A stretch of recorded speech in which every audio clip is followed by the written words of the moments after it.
क्या आप एक फ्रेशर हैं? क्या आपको भी इंटरव्यू कॉल्स नहीं आ रहे हैं? आप भी वही गलती कर रहे हैं जो 90% कैंडिडेट अपने रिज्यूमे में कर रहे हैं। चलिए आज मैं आपको सिखाऊंगा कैसे एक एटीएस फ्रेंडली रिज्यूमे बनाया जाता है स्टेप बाय स्टेप। बहुत से कैंडिडेट रिज्यूमे फ्रेशर लोगों को पता नहीं होता किस तरीके से रिज्यूमे बनाए जाते हैं। वो बनाते हैं जैसे भी और आगे भेज देते हैं, जो कि बहुत कम चांसेस होते हैं कि उनको इंटरव्यू कॉल्स आए। नमस्कार दोस्तों, मेरा नाम है अखिल कुमार और मैं एक एचआर कंसल्टेंट हूँ, एचआर रिक्रूटर हूँ, करियर कंसल्टेंट, रिज्यूमे एक्सपर्ट।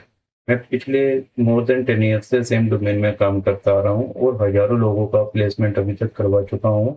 और जिसने भी मेरे से रिज्यूमे बनवाए हैं प्रोफेशनली, उनका भी 90% उनका भी जॉब सिलेक्शन हो चुका है। और अगर आप भी मेरे से प्रोफेशनली रिज्यूमे बनवाना चाहते हैं तो नीचे दिए गए लिंक पर आप मुझसे कनेक्ट कर सकते हैं एंड आप मुझे कमेंट सेक्शन में बता सकते हैं, अकॉर्डिंगली मैं आपसे कनेक्ट कर लूँगा। और अगर आप फ्री में खुद से रिज्यूमे बनाना चाहते हैं तो इस वीडियो को आप एंड तक देखें। अगर आप कॉलेज से अभी पास आउट हुए, आपकी 12th अभी खत्म हुई है और आप जॉब के लिए अप्लाई करना चाहते हैं तो ये वीडियो आपके लिए काफ़ी हेल्पफुल रहने वाली है। तो चलिए आपको मैं एक सैंपल रिज्यूमे पर लेके जाता हूँ जो मैंने अभी-अभी बनाया है आप लोगों के लिए। ये एक सैंपल रिज्यूमे है। ये अगर आप मुझे कमेंट करेंगे तो मैं आपको ये सेम रिज्यूमे वर्ड डॉक्यूमेंट में भेज दूँगा। आपको फिर इसमें केवल अपना डिटेल्स ही फिल करना है। जहाँ पे भी मैंने बोल्ड किया हुआ है डिटेल्स, उसको आपने एडिट करना है, बाकी डिटेल्स ठीक हैं। तो सबसे पहले ये है ATS friendly resume format, right? आगे बढ़ने से पहले मैं आपको बता दूँ, एटीएस फ्रेंडली रिज्यूमे बनाने के कुछ रूल्स होते हैं। जैसे फ्रेशर का एग्जांपल लिया जाए तो एक पेज से ज़्यादा रिज्यूमे नहीं होना चाहिए। रिज्यूमे कैलिबरी या एरियल टेक्स्ट में लिखना चाहिए, वो भी 10 से 12 साइज के बीच में। नीट एंड क्लीन होना चाहिए, no tables, no graphics, nothing. And अगर जब भी आप किसी कंपनी में अप्लाई कर रहे हैं फ्रेशर के लिए या फिर इंटर्नशिप के लिए, तो पहले उनका रिक्वायरमेंट पढ़िए, उसके बाद वहाँ से कुछ कीवर्ड्स वो उठाइए जो आपको आते हों और वो अपने रिज्यूमे में मेंशन करिए। चलिए यहाँ आपको मैं सैंपल रिज्यूमे थोड़ा ओवरव्यू करवाता हूँ। जैसे फ्रेशर हो आप तो आपका रिज्यूमे इस तरीके से बनेगा। सबसे पहले आएगा आपका नाम, जो भी आपका टारगेटेड जॉब टाइटल है, जिस जॉब के लिए आप अप्लाई करना चाहते हैं वो आप लिख सकते हैं। किस चीज में आपकी स्पेशलाइजेशन है, मैकेनिकल इंजीनियर, तो यहाँ पे आप लिख सकते हैं मैकेनिकल इंजीनियरिंग। की स्किल्स अगर ऑटोकैड वगैरह समथिंग आपने सीखा हो वो लिख सकते हैं। नीचे आपने अपना करेक्ट नंबर देना, प्रोफेशनल ईमेल आईडी आपने कोई बनाई होगी वो लिखना है यहाँ पे, और अपना करंट लोकेशन यहाँ पे बताना है सिटी और स्टेट के साथ में। और अगर आपका लिंक्डइन प्रोफाइल है तो आपने यहाँ पे उसका लिंक देना है। और अगर आप कोई डिजाइनिंग वगैरह कुछ ऐसा ग्राफिक्स का कुछ कोर्स वगैरह किया, आपके पास कोई पोर्टफोलियो, तो उसका लिंक भी यहाँ पे देना है अगर सामने रिक्वायर्ड है तो। अदरवाइज इसको स्किप करना है। तो मेन पहले मैं बता देता हूँ आपको मेन मेन हेडिंग क्या रहते हैं। प्रोफेशनल समरी तो मैं आपको हाईलाइट करके बताता हूँ। Professional summary, education, technical skills,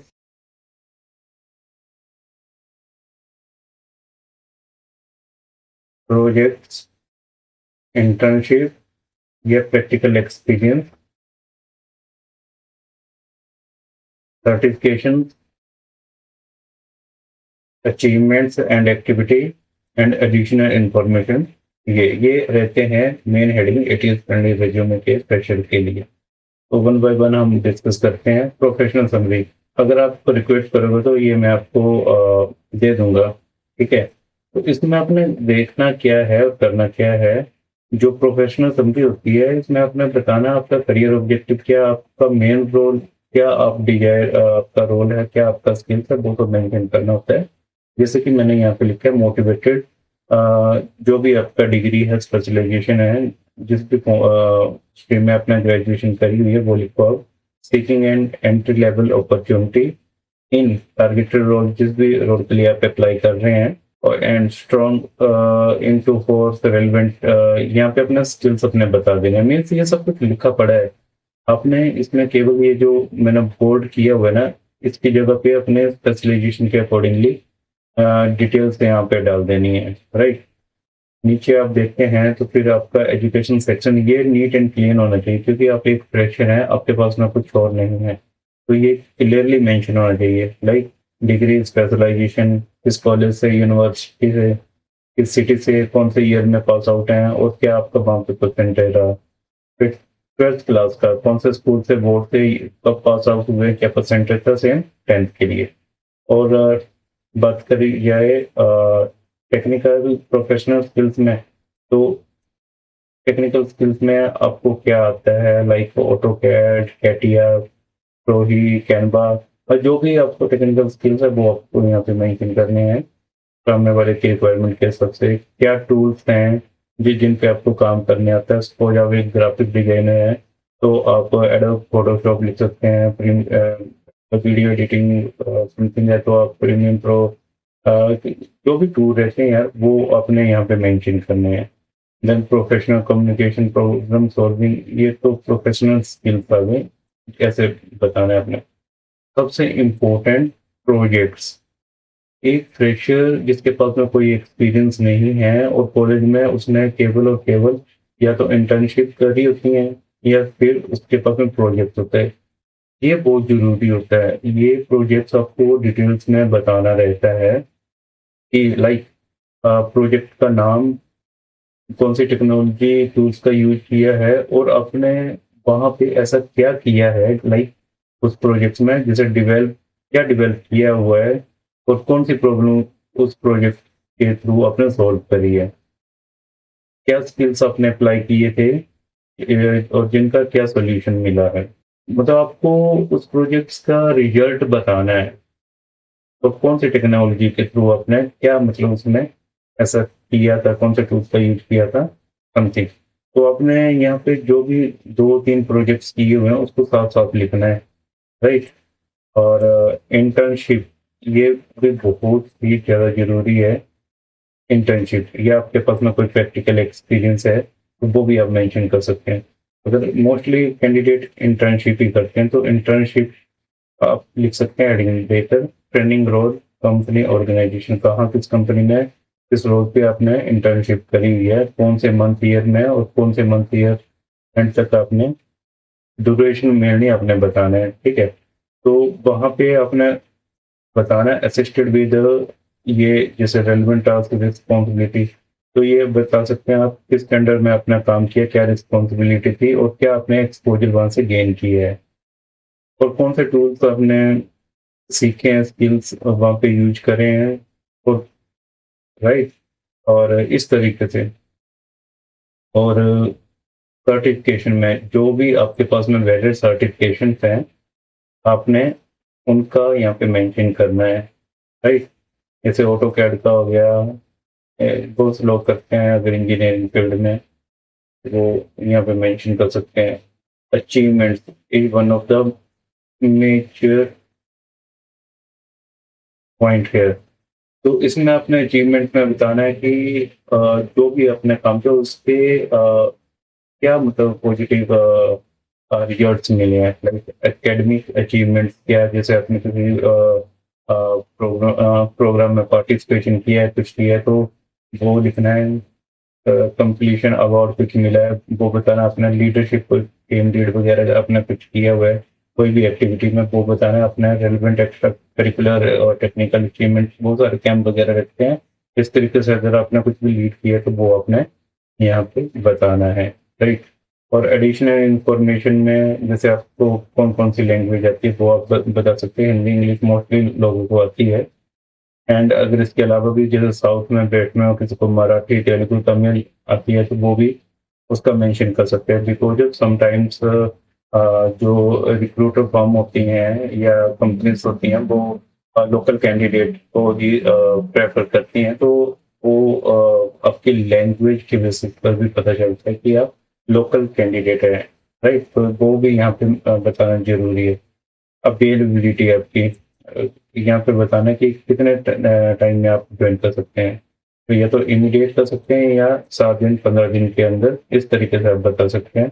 अगर आपका कोई पोर्टफोलियो है तो वो आप यहाँ पे मेंशन कर सकते हैं, ठीक है। तो ये हो गया format, it is friendly resume for fresher, right. तो अभी एक मैं आपको लेके चलता हूँ, ये ये मैंने एज एग्जाम्पल एक इसी फॉर्मेट पे रिज्यूमे बनाया है, आपको दिखाने के लिए, समझाने के लिए, ठीक है। ये राहुल शर्मा मैंने ऐसे एग्जाम्पल लिया हुआ है, तो आप इससे भी, राहुल शर्मा। तो आपको मैं बताता हूँ, जो भी मैंने आपको समझाया सैम्पल रिज्यूमे में, प्रैक्टिकल रिज्यूमे कैसे बनेगा, ठीक है। मैं, अगर आप रिक्वेस्ट करेंगे तो मैं इसको अभी लिंक आपको दे दूंगा, आप डाउनलोड करके अपने प्रोफाइल के लिए यूज कर सकते हैं, ठीक है। अगर आप फ्रेशर, कोई एक्सपीरियंस नहीं है, सपोज आप एक मैकेनिकल इंजीनियर हैं, बीटेक अभी आप पास आउट हुए हैं, तो आप क्या कर सकते हैं, नेम के नीचे आप लिखेंगे BTech mechanical engineering graduate engineer training. यही रोल होता है मोस्टली जब आप कहीं पे अप्लाई करते हैं, जीईटी बोलते हैं जिसे। और आगे लिख दो business specialization mechanical engineering, engineering में कॉन्टैक्ट नंबर दे दो, अपना ईमेल आईडी दे दो, करंट लोकेशन बता दो, एंड अब अगर आपका लिंक्डइन प्रोफाइल है तो उसका लिंक यहाँ पर दे दो, राइट। तो नेक्स्ट चलते प्रोफेशनल समरी। अब यहाँ पे ध्यान से देखना, इस बार मैंने आपको प्रैक्टिकली करके बताया है, राइट। तो यहाँ पे देखिए क्या लिखा हुआ है, motivated BTech mechanical engineer engineering graduate with strong foundation in mechanical design, manufacturing processes, production, engineering, material and quality concept. Hands-on academic exposure through mechanical engineering projects and practical training. Proficient in AutoCAD, SolidWorks, MS, Excel, basic engineering analysis. इनको keywords भी बोलते हैं, ये जो मैंने highlight करके लिखी हुई है ना बोर्ड में, इनको कीवर्ड्स बोलते हैं मोस्टली। समटाइम जब नौकरी लिंक्डइन पे कैंडिडेट को सर्च किया जाता है तो इन्हीं कीवर्ड से रिज्यूमे शॉर्ट लिस्ट होते हैं, राइट। ये देख रहे हैं आप, तो ये आपको मेंशन करने हैं अपने रिज्यूमे में। और आप किसी भी स्ट्रीम में पास आउट हुए हैं, जैसे एग्जाम पे बीटेक लिखा है, कोई सिविल होगा, कोई इलेक्ट्रॉनिक्स का होगा, या तो कोई बीकॉम वाला होगा, तो उसने अपने डोमेन के हिसाब से यहाँ पे ये चीज़ें लिखनी है। बस आपने यही चीज़ें रिप्लेस करनी है, बाकी आपको मैं सैंपल दे दूंगा, समझ जाएंगे जब आप पढ़ेंगे तो, ठीक है। आगे आता है टेक्निकल स्किल्स, बहुत इंपॉर्टेंट फ्रेशर के लिए। फिर से मैकेनिकल, अगर ये एग्जाम्पल लिया है मैंने मैकेनिकल इंजीनियरिंग, जो भी बीटेक पास आउट है उनका, और अप्लाई होता है हर ग्रेजुएट के लिए किसी भी स्ट्रीम से पास आउट हुआ हो, राइट। तो इसमें देखिए मैकेनिकल से क्या लिखा हुआ है, मैकेनिकल इंजीनियरिंग, इंजीनियरिंग ड्राइंग आती है, इंजीनियर मैन्युफैक्चरिंग प्रोसेसेस का पता है, production engineering, thermodynamic, sense of material, machine design, quality control, इनका थ्योरेटिकली नॉलेज है। वैसे तो थ्योरेटिकली नॉलेज होता है, बट आपको बताना है यहाँ पे, ठीक है। डिजाइन एंड सॉफ्टवेयर, यहाँ पे आपने ये लगभग मैकेनिकल के लोग हर कोई करता है इनको जब कॉलेज में होते हैं। AutoCAD, solid work, MS excel, MS word, PowerPoint, ये चाहिए होते हैं इंडस्ट्री में, राइट। तो बताना है। और इंजीनियरिंग नॉलेज, ये भी मैकेनिकल के लोग करते ही हैं। CNC मशीनिंग का नॉलेज होगा, वेल्डिंग का नॉलेज होगा, मेट्रोलॉजी, मटेरियल सेक्शन, ये मतलब प्रिवेंटिव मेंटेनेंस, बेसिक इन चीज़ों का। तो ये कीवर्ड्स हैं, ये आपको बताने होंगे अगर आपको थोड़ा सा भी नॉलेज है तो, राइट। प्रोफेशनल स्किल्स में आ गया आपका problem solving, communication, team work, analytic thinking and time management. ये आपके की पॉइंट्स हैं, इनको आप नहीं छोड़ सकते, राइट। आगे बात अब एकेडमिक प्रोजेक्ट्स, जो मेन है आपके। मैं पीछे जैसे सैंपल रिज्यूमे में बताया, अभी मैं आपको प्रैक्टिकली बता रहा हूँ। यहाँ पे देखिए आपको डिजाइन एंड डेवलपमेंट, जो भी आपका अपने अपने कॉलेज में प्रोजेक्ट्स के दौरान, कॉलेज में जो भी प्रोजेक्ट किए हैं तो उसमें आपने क्या क्या गेन किया, क्या उसके आउटकम्स रहे हैं, वो मेंशन करना है, वही आपका पहली जॉब का गेट पास होगा। तो ये इसको बड़े ध्यान से लिखना है, ठीक है। तो यहाँ पे मैंने एक एग्जांपल दिया, design and development of solar power water pumping system. ये एक प्रोजेक्ट है, सपोज इस कैंडिडेट ने ऐसा प्रोजेक्ट्स किया है, तो इसमें कौन से टूल्स का यूज किया है, क्या स्किल्स यूज किए हैं, like solid work, AutoCAD, mechanical design. इस प्रोजेक्ट में इसने ये सब टूल्स स्किल का यूज किया है। और लिखना किस तरीके से है वो भी देखिए। Designed a conceptual solar power water pumping system to reduce dependency on conventional energy sources. Prepare 2D engineering drawing 3D components model using AutoCAD and SolidWorks. ये मैकेनिकल के लोग होंगे तो वो बड़े अच्छे से रिलेट कर पा रहे होंगे। एंड स्टडी कंपोनेंट सिलेक्शन, ये जस्ट आपको एक मैं आइडिया दे रहा हूँ कि किस तरीके से आप यहाँ पे ये चीज़ें डाल सकते हैं, और ये बहुत इंपॉर्टेंट है। इसके बिना आपका रिज्यूमे भेजने का कोई फ़ायदा नहीं है, ठीक है। तो ये आपको जो भी आता है भर भर के डालना है, वो चीज़ें जो आती हैं। फिर ये नेक्स्ट प्रोजेक्ट है, ये भी इसी तरीके से like design and optimization of mini hydraulic press. कौन से टूल्स का यूज किया गया है, क्या इसमें आउटकम्स निकले हैं, क्या आपने मतलब कोई प्रॉब्लम सॉल्व करी है वो बताना है, कोई टीम लीड करी है वो बतानी है आपको। हर एक चीज़ इसमें आपको बतानी पड़ेगी, ठीक है।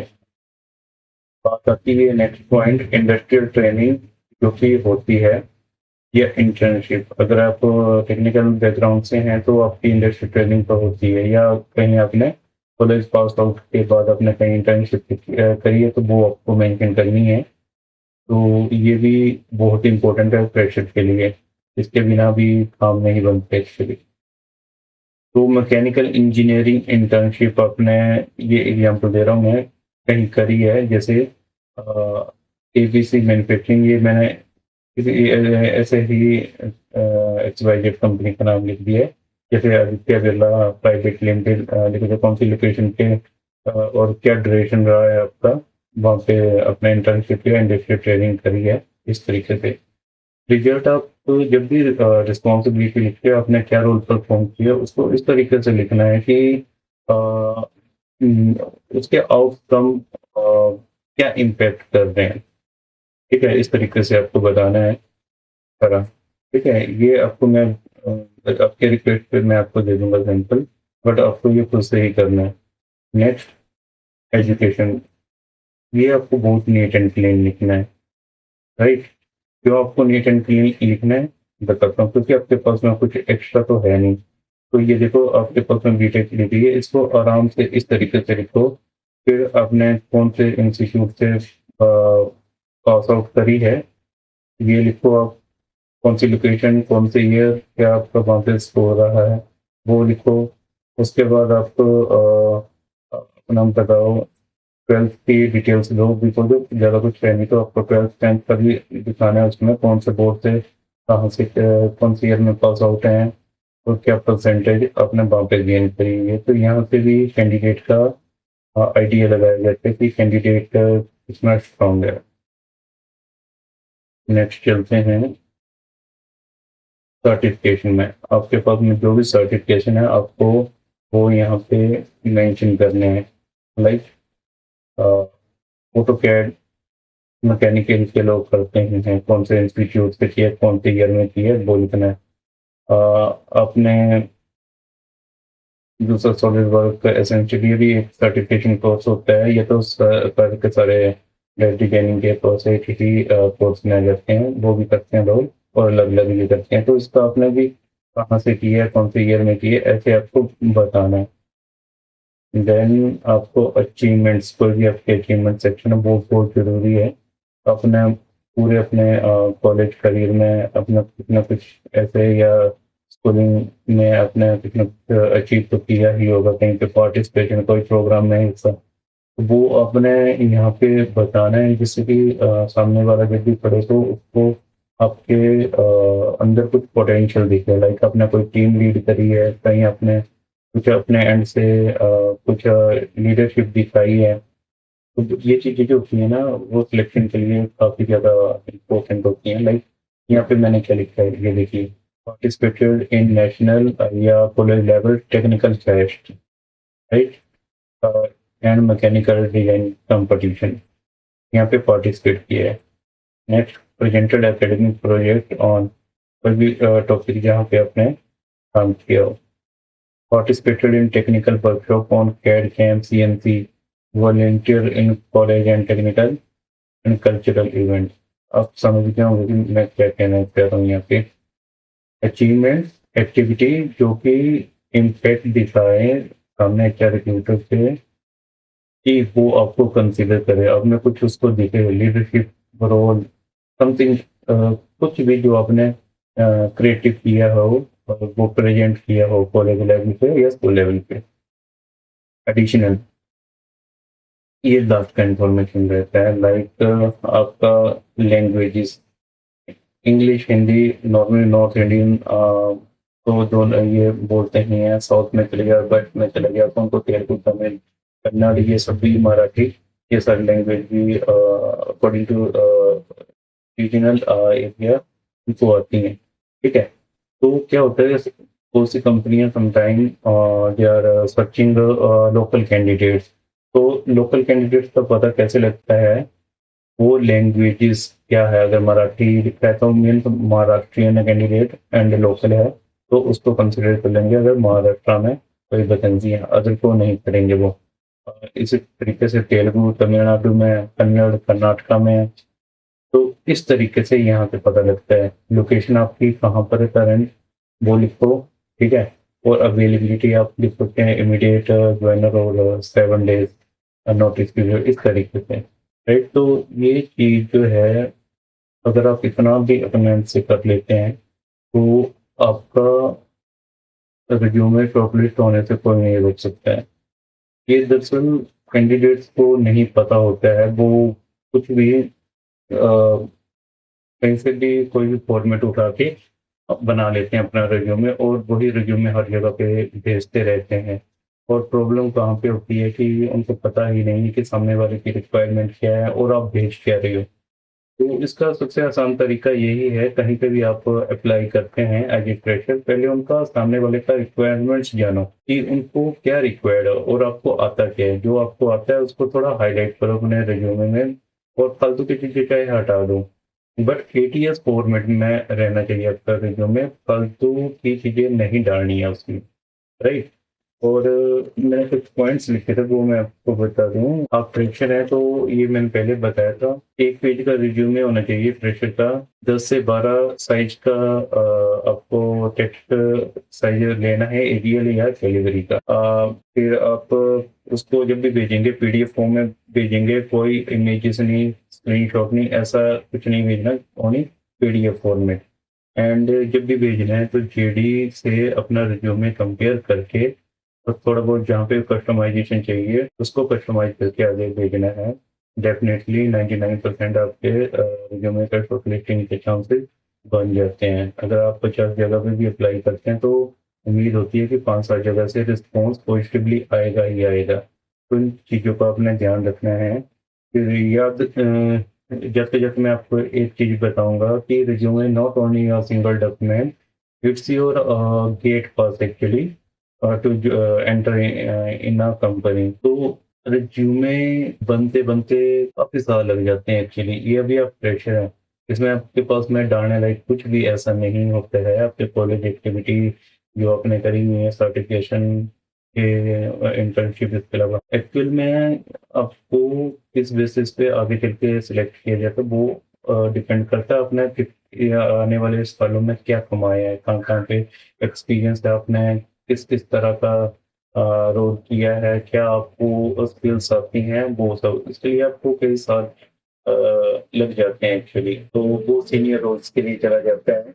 तो अगर आपको ये एडिटेबल फाइल्स चाहिए वर्ड डॉक्यूमेंट में तो आप प्लीज़ मुझे कमेंट करें, मैं डेफिनेटली आपको वो फाइल के लिंक शेयर कर दूंगा ताकि आप उनको डाउनलोड करके अपना रिज्यूमे उनको देख के बना पाएँ। और अगर कोई मुझसे अपना रिज्यूमे बनाना चाहता है तो आप मुझे कमेंट करें, एंड मैं अपनी वेबसाइट का लिंक भी डाल दूंगा। मैं प्रोफेशनल रिज्यूमे भी बनाता हूँ, जो कि 99% कैंडिडेट उसके थ्रू सेलेक्ट भी हो जाते हैं अगर किसी की जेन्युइन रिक्वायरमेंट रहती हैं तो। So not only I'm drafting freshers resume, I'm also drafting up to director, CEO level type of candidates resume.